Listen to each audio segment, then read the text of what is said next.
In this episode, I get to interview my friend Jennifer Finch. So, Jen is a therapist. She's a somatic and trauma therapist. She's been a therapist for at least a couple of decades. And I met Jen when we both shared an office in a private practice in Atlanta, Georgia for a little bit.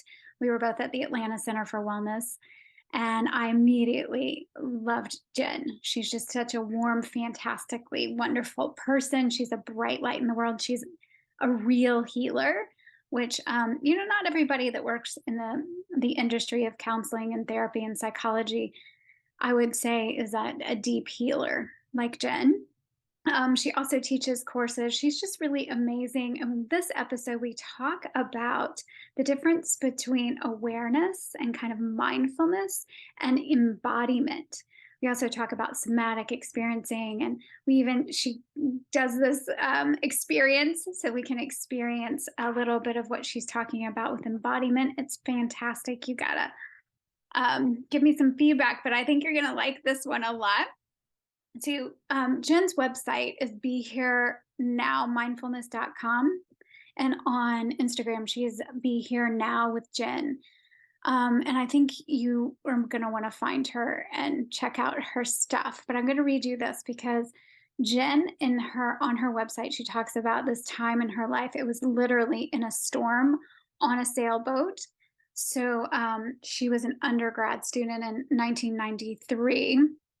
And she was a part of the sailing club at her university. And so they got stuck in this horrible storm.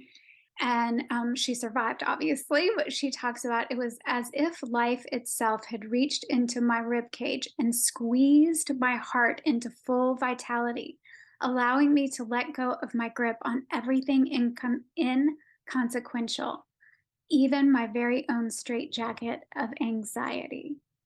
I love that. And it goes perfectly with kind of what we talk about in this episode. Jen opens up about her experience with breast cancer and just what life will sometimes hand us in order for us to let go of the inconsequential. So I hope you enjoy this episode as much as I enjoyed talking to Jen. Jennifer Finch, welcome to the show. I'm so excited to see you.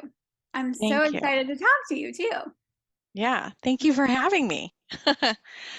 Yeah, so I saw some information that you put out about this idea of, we can be mindful and be really aware of our body, but not actually be in our body, embodiment. And I thought, oh, I've got to talk to Jen about this. This is so exciting.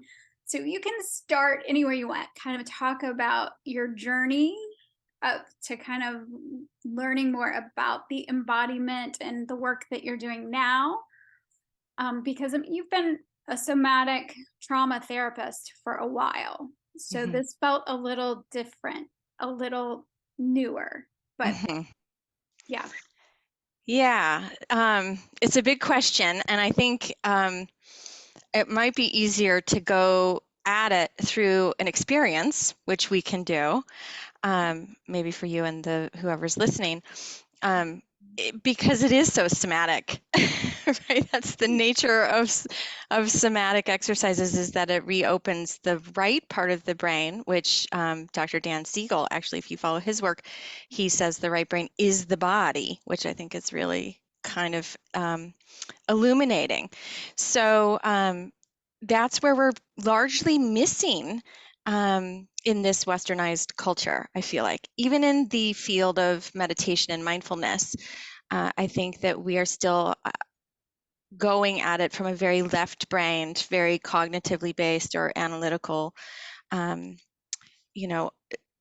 understanding of it. And that's a beautiful thing. I think every seed is worth it, right? And it's very, very helpful for a number of people, the way that we are teaching it. So I'm not here to, discredit any of what's happening in the field of mindfulness. But for me, it became very, very apparent that I needed to come back to the body. The way that I was teaching and practicing, I work in the field of trauma. I've been a trauma therapist for 2 decades now, and it's very clear how somatic that is. And even in my own understanding of that, if we leave that portion out, we have a tendency to just stay in our left brain. So we're thinking about our experience, but we're not necessarily having an experience, if that makes sense. Right. And somatic, for people who don't understand, is that really just about being in the body? What else is there to know about somatic?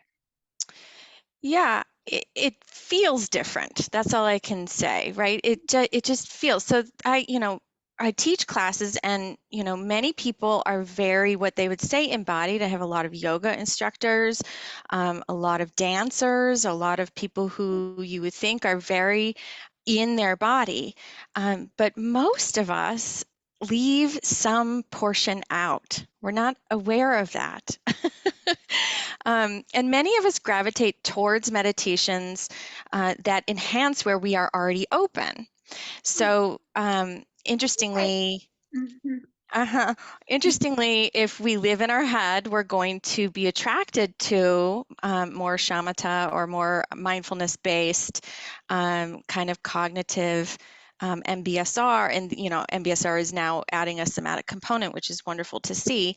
But it's even when you go to a retreat, a 10-day silent retreat, people will come back and say, I opened, and they use this gesture on their head. I feel open, right? And for me, I was very open emotionally, as many frontline therapists are. People in the caring industry often are very open in their emotional center. And so I gravitated towards compassion meditation, which I researched and taught for years, until it became very, very clear that I was just opening in my emotional center. And that was leaving me feeling very lopsided and unbalanced.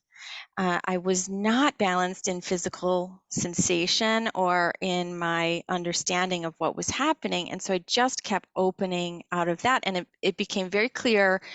I mean, I was starting to cry at gas stations, Kelly. I mean, I just felt everything on a magnified level, Wait, and that's not okay that I'm and crying at the gas station? no, it was not okay. It was not okay. Everything Okay. felt, it's no wonder we are living, under the epidemic where people are feeling burned out and overwhelmed, because we're just opening in these centers without having the balance. And some people might be balanced in physical sensation, more grounded in their feet, embodied in that way, but they can be very tight and closed off in their emotional center, which I kind of call yoga rigid. That's what I call it. It's people That's a who great very, term.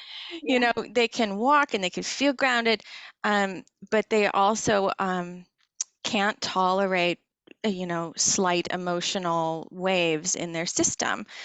So it's really key that we need all, if you think of it like a three-legged stool, right? We need all three centers down. And that was where I started to go with Dr. Judith Blackstone's work, which is what I teach now. Right.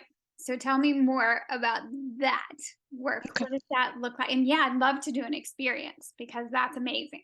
Yeah, let's do an experience. Yeah, let's get some water and hydrate and then do that. Yeah. Okay, so Dr. Judith Blackstone, she has been on the circuit of, she teaches non-duality meditation, and she does it in a somatic way. She's a psychologist.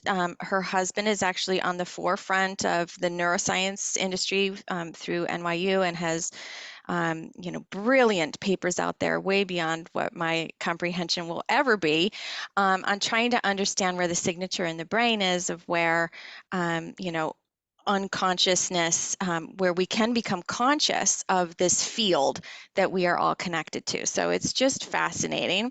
Yeah. And what Judith's work really helped me do is really attuned back to my body.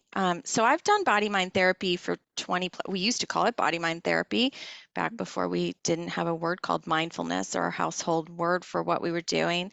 Mhm. Expressive arts therapy, for if that carbon dates me. Yeah, yeah.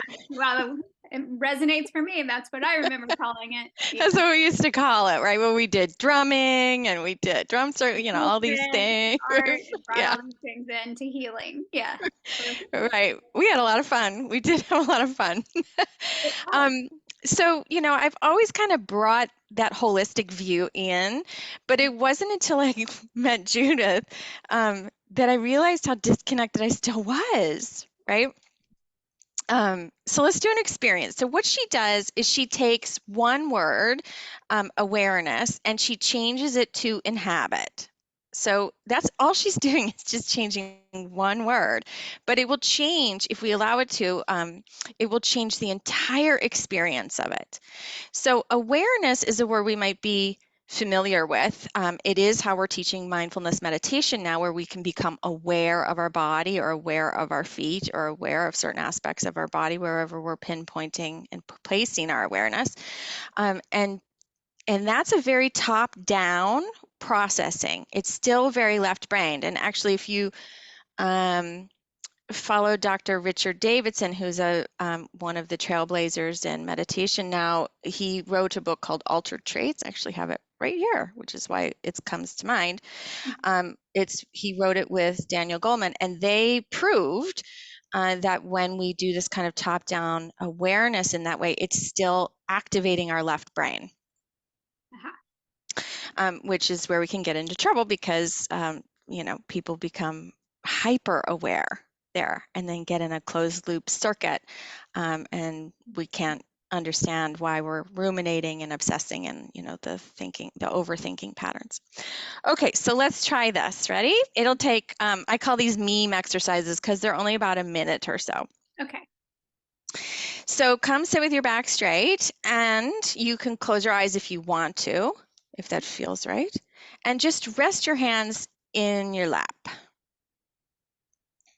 And take a few moments and become aware of your hands.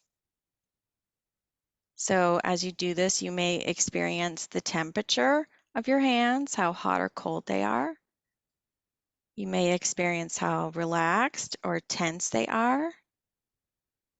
You may even become aware of the fabric they're touching.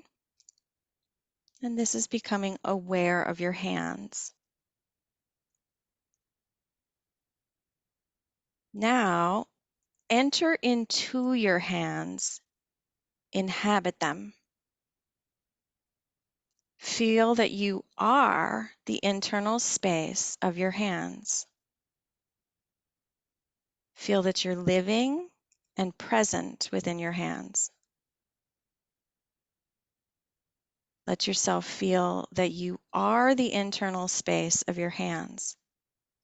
This is part of who you are.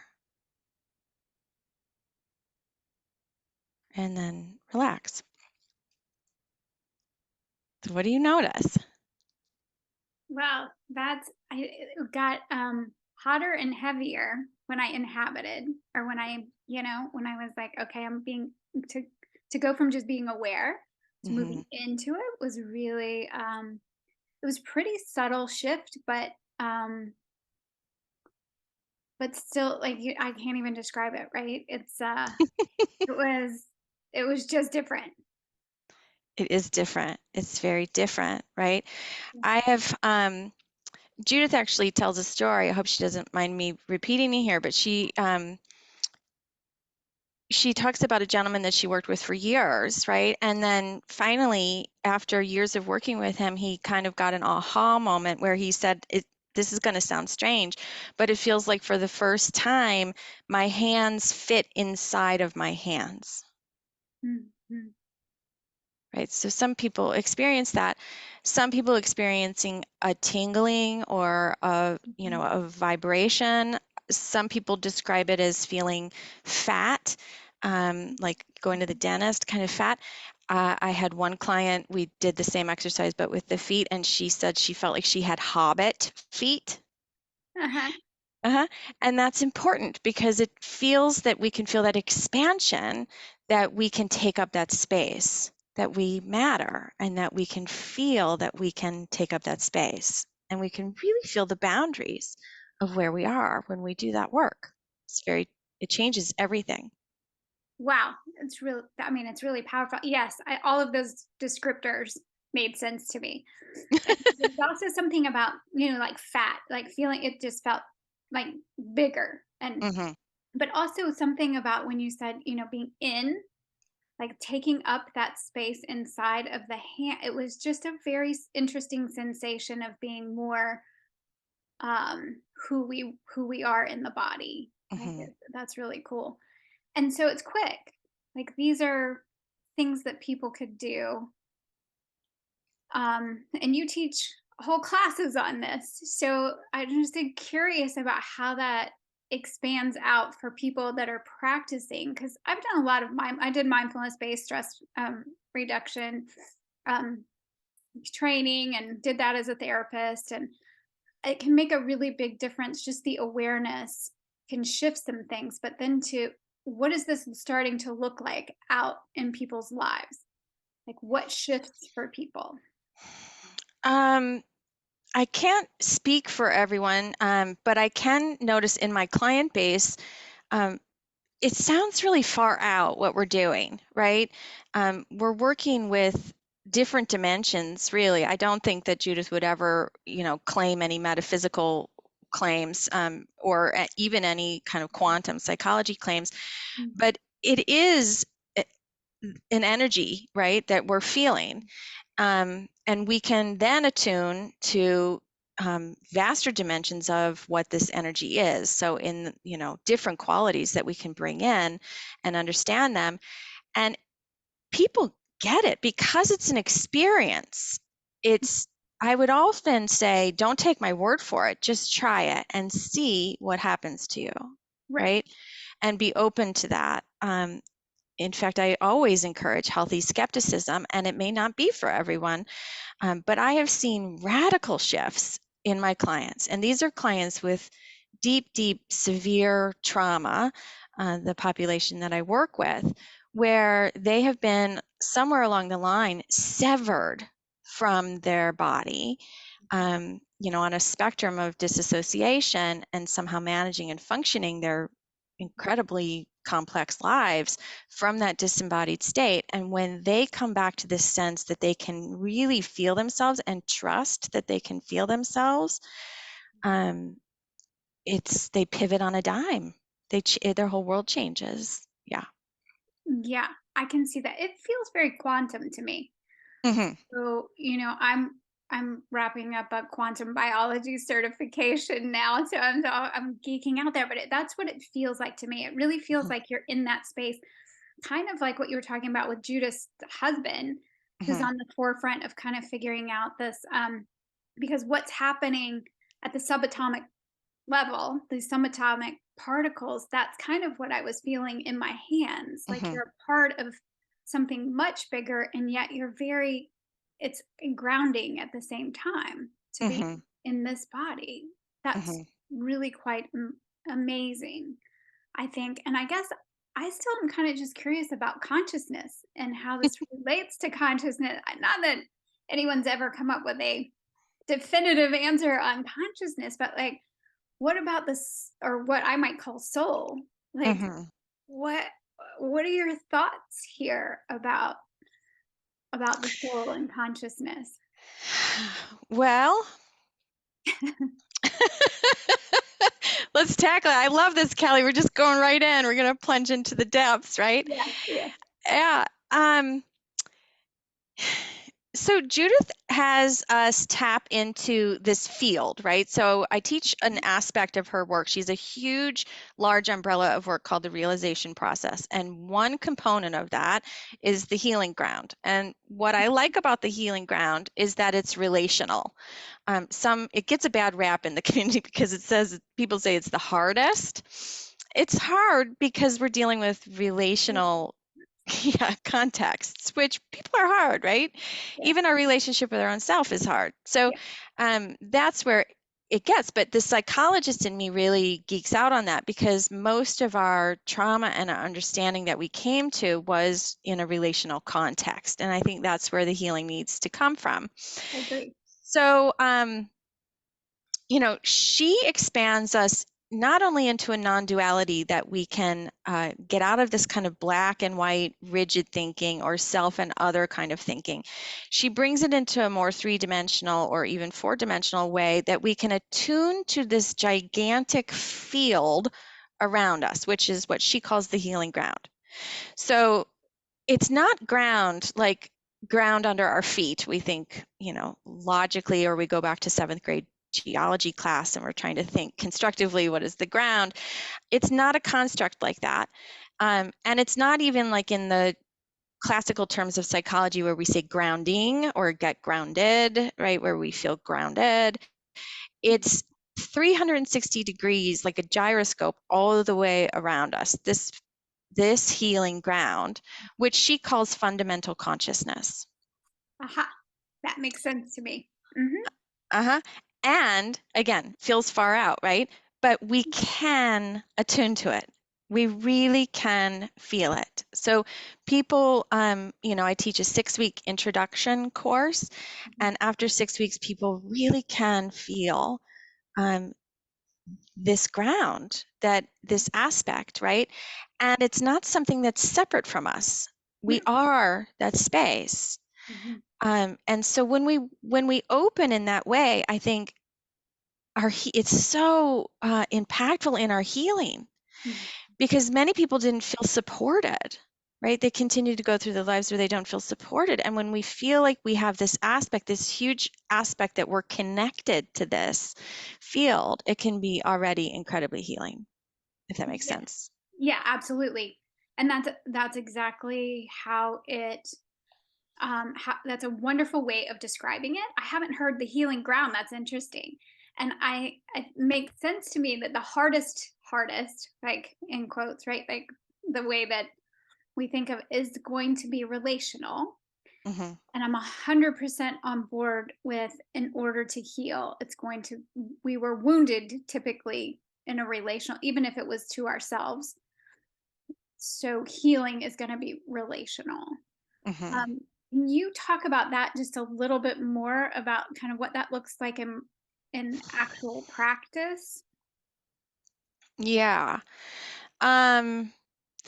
So when we attune to this field, it has qualities, and we talk about 5 essential qualities. Of course, we can attune to any quality, but one of the qualities we attune to is love. This is kind of one of the more mysterious of the qualities, right? Yeah. And I'm just like, oh yeah, didn't I originally say, Jen, we need to talk about love on the podcast? Well, here we are. Okay. Yeah, as an Yeah. example, right? And we don't know what that feels like. We were raised in, I'm going to go out on a limb and say toxic environment of what love is. Mhm. In many ways, we were raised in very emotionally dishonest families, right? Love was very conditional. I love you if blank, blank, blank, blank, right? So I love you if you get straight A's. I love you if you love me back. But if you don't love me back, I don't, all of these conditions and these parameters, right? And not many of us got to the understanding that if someone says they love you, it should feel like they love you, Mhm. right? And so that's a real hard thing. It's a real hard thing for people to feel that. So when they come to the work of psychology, somewhere along the line, as infants, we were born very open, right? In this kind of natural state where we are very codependent. We need to rely on someone else. And so we kind of conflate that story of what love is right out of the gate. And what happens is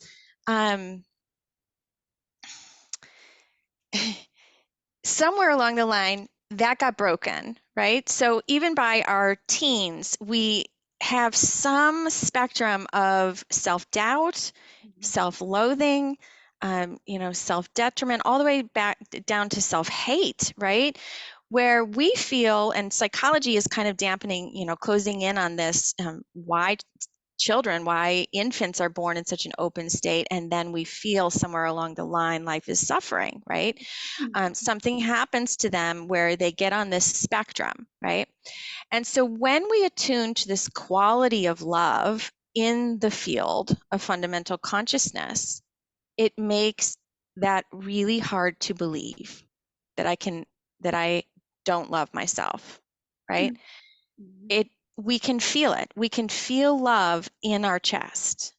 It's like a universal love. We can feel the vibration, the frequency of love in our chest. And that really can disprove um, that I'm not lovable, Mhm. that I'm worth something. I'm worth love, right? I am love, actually. I am made of love. I Right. am this love, this space, right? And that in and of itself can be incredibly healing. Yeah. I think that alone is a lot of what the work is in working with people, is helping Hmm. them come back to some kind of to that place. I wasn't calling it, this the healing ground, or we're not calling these terms are really quite nice. Hmm. This is the But work of Dr. Judith Blackstone. So yeah, that's really um, interesting. And mhm. what are the other qualities? Like love is one. Are there others? So she works with the quality of understanding or intelligence. She works with the quality of voice. She works with the quality of love. She works with the quality of power, and she works with the quality of gender or sexuality, right? And to her, these create the wholeness. When they are all in kind of in a unidimensional, integrated way, we are a whole being, and we can feel that. And we already are that. Like, Hmm. we come from that, we already have this field, we are a part of the field. It's all Exactly. around us, we're in it. So whether we know that or not, it's still happening. So Hmm. that's and I love too that this idea of voice. I think yesterday I even posted this about how supposedly when we speak that our voice is entangled in a way that it reaches the far ends of the universe. And so it's important to think, not to think about it, but just to realize that what you're speaking into the universe you are creating. That's a beautiful thing. Yeah, Yeah. it's a beautiful thing. And it's also it can be kind of scary for people. They're like, oh, like, can I really do this? And Hmm. am I going to have to be aware of everything that comes out of my mouth? And you do start to really feel differently and Hmm. become, but I think self compassion is still a really big piece of Hmm. the work where to just realize that there's nothing is wasted. So if you're Hmm. like, oh, I made this mistake, or all of these things that have happened to me, and nothing is wasted. Right. It all Exactly. gets used, even if it feels like it was a wrong turn, or something that happened. Yeah. I think in a way, I mean, I resonate with that in my own journey. I recently battled breast cancer, and it came along at a perfect time in my life, which, is kind of a weird thing to say that Yes. I needed cancer. Some people might not even understand that, right? But I do have a bigger understanding through this work that I started to deal with things on a deeper level, like what was this illness to me? And I started to ask questions like, what does this cancer mean to me? And what can I learn from this? Right. Um, and so I wasn't listening to my whole self prior to that. Right? Mhm. I wasn't listening to my whole body in that way. And so um, that became incredibly apparent through my own healing journey. Sure. Yeah. Right. The body will yell. I Yeah. sometimes kind of wonder if that's the soul yelling through the body.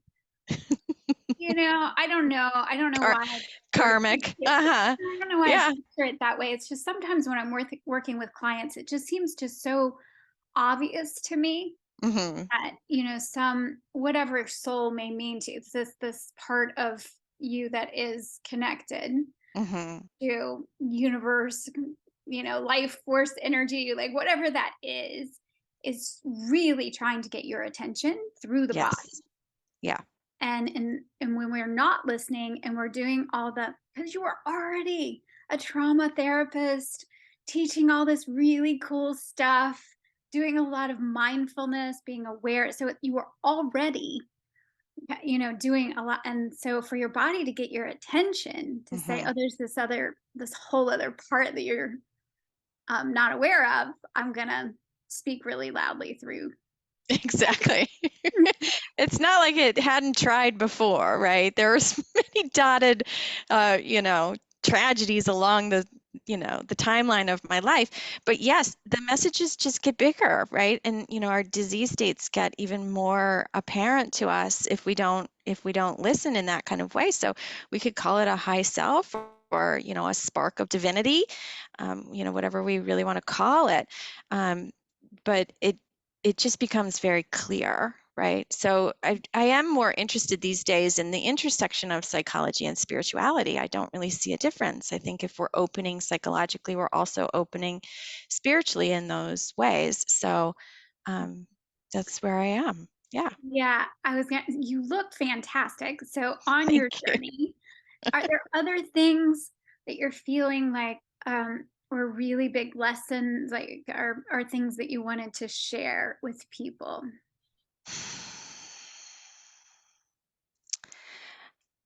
I mean, I look back and think, for one, I'm doing incredibly well. In fact, I just had my follow-up appointment with my surgeon last week, and I am, in the 99% survival rate. Yeah, And that's I don't amazing. even need a mammogram anymore. So there is a perk to everything I went through because they used tummy fat actually to reconstruct.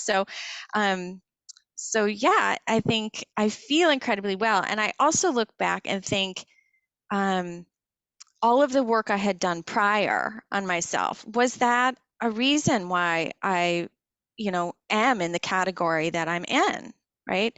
Mhm. I don't know if I will ever have a full answer to that because we can compare and contrast to others in that way. Why does this person, have stage 4, all those things.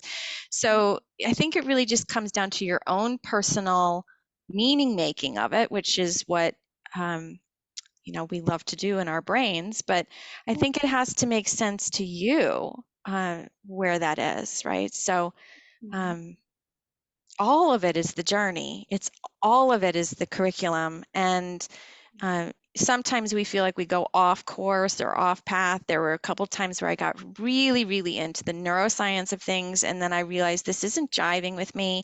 It's it's changing every 5 minutes. I felt like I was chasing a dragon to keep up with all of the changes in the field.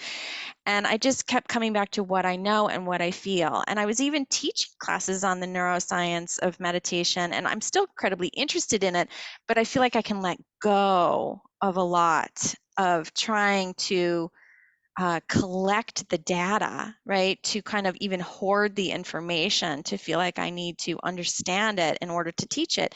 And I think really that was robbing me of the experience. And what I needed was to open back up to experience my life. And that wasn't, I was just trying out of one dimension, out of a thinking brain, even to understand my experience. So opening back up to the whole experience of it, yeah, was incredibly important for me. Yeah, that really resonates for me. Mm. Like, and I even just got a little like dizzy thing. Mm. Sometimes that happens when something's like really important and it's trying to layer in. And I'm like, Mhm. what? And I can feel the tendency in me to go, I'm in an interview, like, back to it. Like, you don't have time to get dizzy here, sister. Like there's a part of me that's this, and yet, like, so how we push away even an experience Mhm. in the midst of having an experience. Like you're trying to push Right. away. It's like, oh, this is so wacky if we really, can go there. But Mhm. to just I'm like, keep coming back to the word like trust Hmm. and Yeah. allow. And I really resonated with, I find myself trying really hard to understand things so I can teach them. And like, what if somebody asks Hmm. me a question that I'm like, I don't know, who cares if you don't know the That's answer? Like, right. have the experience. And I think for so much of my life, and I think trauma has a Hmm. lot to do with this, right? We protect ourselves by building these kind of walls up, Hmm. and we do what we do well, and then we're missing this whole breadth. This is of all of our life. Hmm. And I think especially the pieces that are uncomfortable or just don't, it's, the play you mentioned in the beginning, like we tend to be attracted to where we're already open, like Exactly. where we're Hmm. already good. And Right. and it's harder to really pivot and open in a place where you're not open Hmm. and see Exactly. what that could, and it does feel expansive. I feel Hmm. an expansion. So the Hmm. experience that you did, where we just did that little Yeah. meme experience, felt expansive. And maybe that's what it's really about, is this place of getting expansive.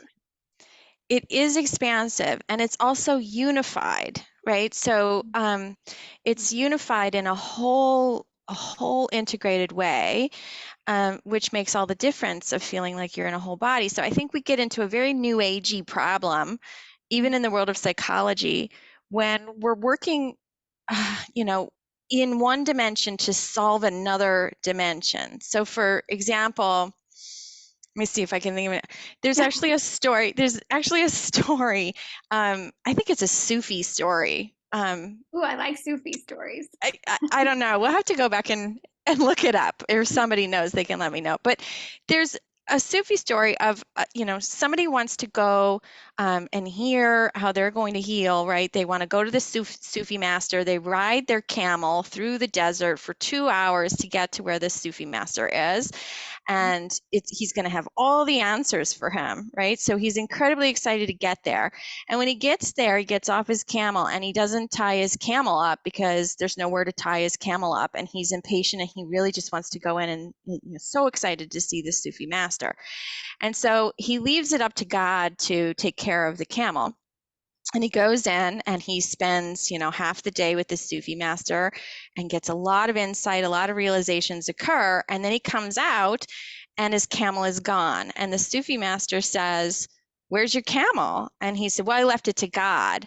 And he said, "Well, that's great. You can leave the camel to God, but also tie your camel up." Right. It's like we're trying to solve one dimension without the other dimension, right? And then we get into a big problem, right? So people are saying, let go, let God, but they're not actually doing the work in their thinking dimension and the work in their emotional dimension or the work in their biological dimension. All of these different, I'm using the word dimensions, but really we're trying to use a topical layer to solve something that we need to be looking at all of it. Yeah. Right. And I think even those of us who have always been more holistic in our approach Mm-hmm. and thought we were looking at things holistically can Mm-hmm. even learn some things here and say, Exactly. well, maybe not.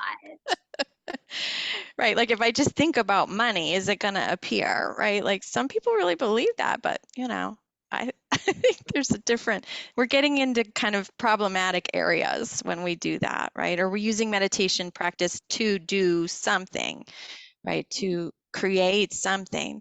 When really it's just the experience. We have to learn how to come back to the experience. Sometimes it will be good, sometimes it'll be bad, sometimes it'll bring things to the forefront, sometimes nothing will happen. Right. Sometimes it's quite, not dramatic at all when you think it's going to be. Yeah. Yeah. And sometimes you're headed for what you think is going to be the answers and you lose your camel. Like, You didn't tie it up, right? yeah, you tie your camel up. Like, yeah.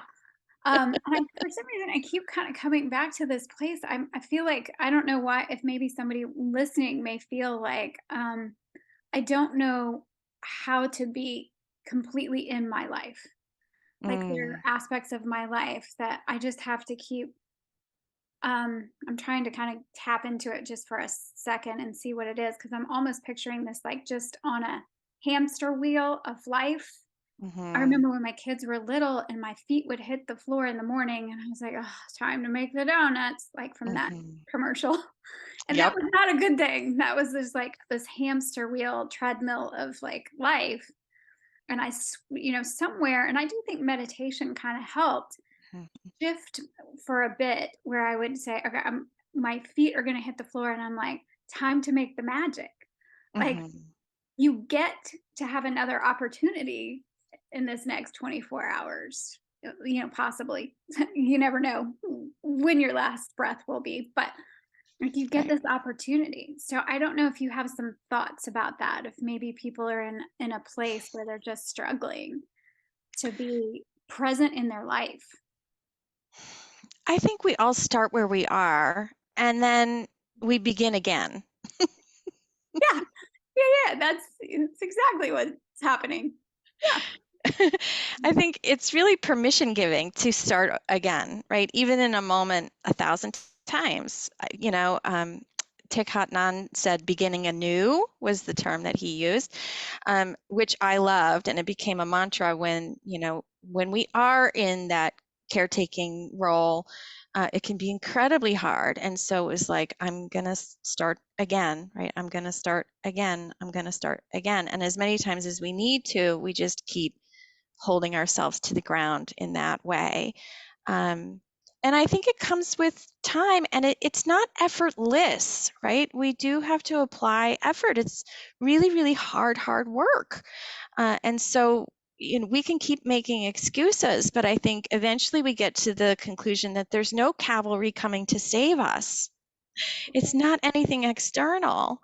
But we also have to realize that we have the capacity to heal.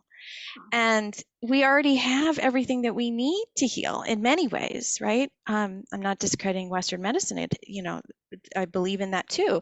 But I think in many ways we can get to the root causes of some of our dis-ease, and heal really from the core, right?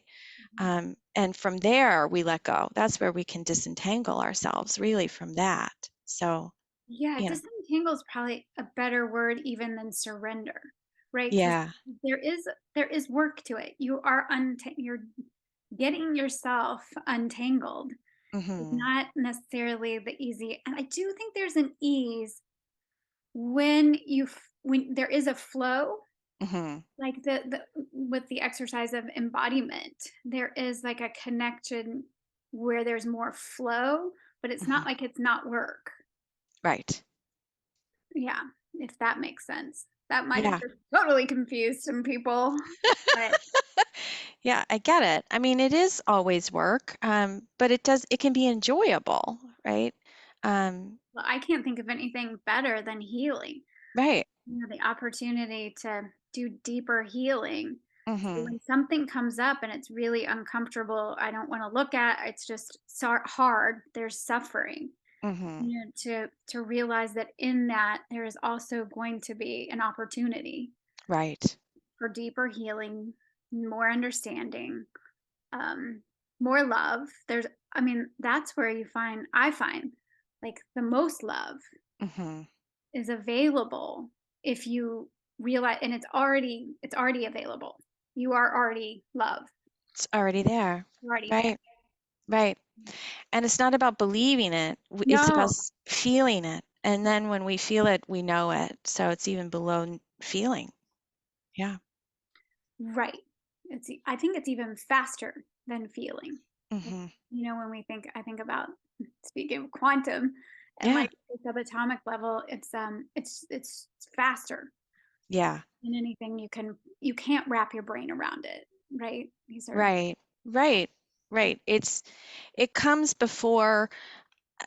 It's like without using your thoughts or your memories or your emotions or your associations or your, attention or your perceptions or I don't know, intentions even. It's before all of that. yeah, but beyond that, yeah. Uh-huh. Yeah, not that I don't like intentions and all the things, and I think that but yeah, we're talking about something that's before all that. Is before all that. Yeah, I love that. So for Jim, what are the things that are nourishing your soul right now? Or your mind, body, soul? Oh, well, I am still healing. So 4 months ago, I couldn't stand up straight or lift my arms. So I'm still, doing my stretches and my PT and all of those external things. I'm also finding a lot of time to be in nature. I know that's one thing that I really like, watching all your walking that you're doing, and and it's very motivating. So, oh, Kelly's doing that, I'm going to go do it. So, going back into the woods and hiking, I'm hiking probably 4 times a week. Um, and that's been kind of reclaiming that part of me that got really bogged down during COVID, when we were so, I don't know, insulated, I felt like. So coming back out into the world in that aspect. And I'm also really kind of diving into where my interests are, which is the things that we can't really see, Yeah. right? The things that we can't see, but we can feel, or we can even know. So I'm right with you on the quantum excursion. So It's we'll have to so keep each cool. other informed of our journey and our discoveries. For instance, the book that I'm reading right now is called Ghost Hunters. Ah, yeah, fun. And it's about William James. It's kind of a biography of William James, who's, some would say, the father of psychoanalysis or the father of psychology. Mhm. And it's all of his research on ghosts. And Oh, yeah, I didn't even he know that. That's so cool. he got outcast from his prestigious job and his prestigious group of people. He got sort of, you know, Mhm. disowned by all of them, discredited from all of them, because he said the proof is really in what we can't see. But yeah, we can still feel. And that's our intuition. And when we rob that, I think we have a real screwed up idea of what healing is, right? People may feel things that are absolutely true, but because we can't see them, or see them yet, we put a label on them that they are, mentally ill in some way. And I think that's where quantum really can help us, right? If we talk about the theory of relativity, or come into the aspect of some of what Einstein was doing, Yeah. we're maybe 15, 20 years in the psychology field starting to understand this as a possibility. But we're 100 years beyond the physicists. So, I know. I know. I'm reading a book called Life on the Edge. Um, so it's Life on the Edge, and it's the coming age of quantum biology. nice. So, Yeah. the biologist, the quantum physicist looking at Hmm. the biologist and saying, I'm wondering if we could help each other with some of the things that we can't solve. And so it's just really fascinating. I've always been interested in what we can't see. Hmm. I Yeah. think that's probably what attracted me to psychology in the first place. And then you start, getting the degrees and the trainings and the stuff, and it just, to get back to the things that we can't wrap our brain around are the most kind of exciting. Right. And you don't have to. I've always, I used to tell my students, because I would ask them, do you have to have insight in order to have therapy work? Like, does the client need to feel, that they have some insight? Hmm. And they would all say, yes, absolutely, it's got to have insight. And I was like, well, I gotta tell you, in my personal life and in my work, sometimes there can be this miraculous healing and nobody has any insight as to what was going on in the first place. And Interesting. they Yeah. might not. And so I Hmm. don't believe that you actually have to have insight to heal or understand what's even happening. Like, you Hmm. don't have to understand what these electrons and protons are doing at these subatomic particles to know that Right. that is inside ourselves, and that's fascinating. Hmm. So, It's exactly it. It comes back to the word experience, right? We can feel it, and it's through an experience. We're back into the whole right brain and the whole body, which is just allowing ourselves to come back and have an experience. Yeah. yeah. Yeah. We don't need to think about it. Yeah. Well, some of us get really think we do need to get it, and then it just blows your whole world to go, wait, I don't have to have. I don't have to know how this is working. Exactly. Okay. Um, but I can't tell you, like, I have done, I don't know what podcast number we're on. These are so much fun. I love getting to talk to people, and every single person has mentioned nature, like getting Interesting. back. And I Hmm. really believe that all the problems we create for ourselves as humans, the Mm-hmm. answers are actually in nature. Hmm. So the solution is Yeah. is back in nature. So I'm Couldn't agree more with you. Right. I did one of my master's thesis on women who run with the wolves, right? I read that when I was like, what, 20? Yeah. Yeah, long, long time ago. But it is full circle for me. It's like, oh, I get it now. Breast cancer, I get it. I get it. Right. It's like I can't miss the message. How we've just totally become so disembodied and in a cul-de-sac of what our society is. And I couldn't agree more with you. We have to come back to the roots, right? The roots of Mhm. nature. Yeah. Mhm. Yeah. I've been thinking about the wild woman archetype and Yeah. running with the wolf, like just how cool everything seemed to me at that time. Yes. And then, you just go through life, and my mom says life gets a hold of you. Hmm. Yeah. Yeah. It So does. It's time to put our soul skins back on, as to use her words, right? She talks about soul skins and how we've lost them for a time, right? And it's time to put them back on. I love that. I love that. Is there anything else that you would like to share for the listeners? Do you feel like we covered a lot? Yeah, we did. Yeah, we did. This has been great. I I feel, just love it. yeah, yeah, I've always, I liked you from the minute I met you. So, that's been easy. yeah. It To, feels like a long time ago, that board we sat on, doesn't it? it does. Where we both found ourselves on a board going, wait, what are we doing here? What? This is interesting. Yeah. Uh-huh. But I Hmm. think I met you in the hallway when we shared an office too. Yeah, Bruh. yeah, Yeah. So that I just, you're such a bright light in the world. You do such incredible work with people, and I'm so glad that you're healthy and healing. And it's just been really fun to get to talk to you too. yeah. Thank you. Thank you so much for having me. Yeah.